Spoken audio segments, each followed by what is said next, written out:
রাজধানীর গুলিস্তানে কার্যক্রম নিষিদ্ধ রাজনৈতিক দল আওয়ামী লীগের কেন্দ্রীয় কার্যালয়ে আগুন ও ভাঙচুরের ঘটনা ঘটেছে আজ বৃহস্পতিবার বেলা দুপুরে। এই তথ্য নিশ্চিত করেছে পল্টন থানার ডিউটি অফিসার উপপরিদর্শক নিশাদ। সকাল থেকেই শেখ হাসিনার রায়ের তারিখ ঘোষণার পর উত্তেজনা ছড়িয়ে পড়ে গুলিস্তান এলাকায়। বিভিন্ন সংগঠনের নেতাকর্মীরা অবস্থান নিতে শুরু করেন। এর মধ্যে ছিল বাংলাদেশ ইসলামী ছাত্র শিবির, ঢাকা মহানগর দক্ষিণের অবস্থান কর্মসূচি, জুলাই আন্দোলনের নিহত আহতদের পরিবারের সংগঠন জুলাই যোদ্ধা সংসদ এবং ইনকিলাব মঞ্চের কর্মীরা।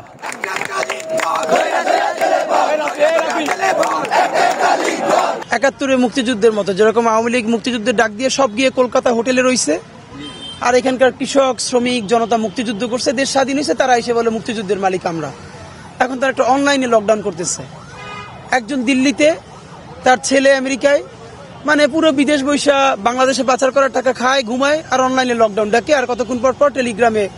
তো এইটার মধ্য দিয়ে যে এখানে বোকা স্টুপিড যে শ্রেণীটা আওয়ামী লীগের, এরা বের হয়ে কুকপাক দেয় আর জেলে যায়, মাঝে মধ্যে পাবলিকের গণধোলাই খায়। তো এবং এরা এইটুকুন বুদ্ধিশুদ্ধি আল্লাহ এদেরকে দেয় নাই যে যাদের নেত্রী আপার মতো মা, মায়ের মতো আপা, তারা হেলিকপ্টারে পালানোর সময় নিজের বোন ছাড়া কাউরে বইলেও যায় নাই যে তোমরাও পালাও আমিও পালাই, যে যার অবস্থান থেকে পালাও বলে নাই। তো এইরকম একটা, এটা তো আসলে একটা কাল্ট, আমরা যেটা বলি সহজ করে, এটা তো আসলে একটা সেমি ধর্মের মতো, মানে আপনি অন্ধবিশ্বাস। বিক্ষোভকারীদের দাবি, আওয়ামী লীগের নাশকতার প্রতিবাদে তারা এই অবস্থান কর্মসূচি পালন করছেন।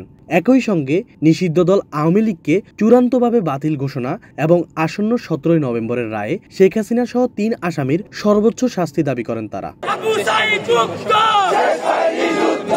এক পর্যায়ে উত্তেজনা চরমে পৌঁছায়। বিক্ষোভকারীরা আওয়ামী লীগ কার্যালয়ের ভেতরে থাকা পরিত্যক্ত আসবাবপত্রে আগুন ধরিয়ে দেয়। ভবনের বাইরে থাকা ভাস্কর্যেও ভাঙচুরের ঘটনা ঘটে। দুপুর 12:15টার দিকে বঙ্গবন্ধু এভিনিউ এলাকা থেকে ছাত্রলীগের কর্মী সন্দেহে দুজনকে আটক করে পুলিশের হাতে তুলে দেয় বিক্ষোভকারীরা। পুলিশ জানায় যাচাই বাছাই চলছে।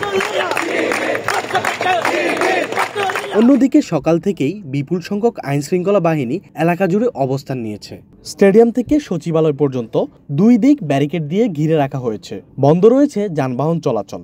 সাধারণ মানুষকে হাঁটতে হাঁটতে পথ অতিক্রম করতে হচ্ছে।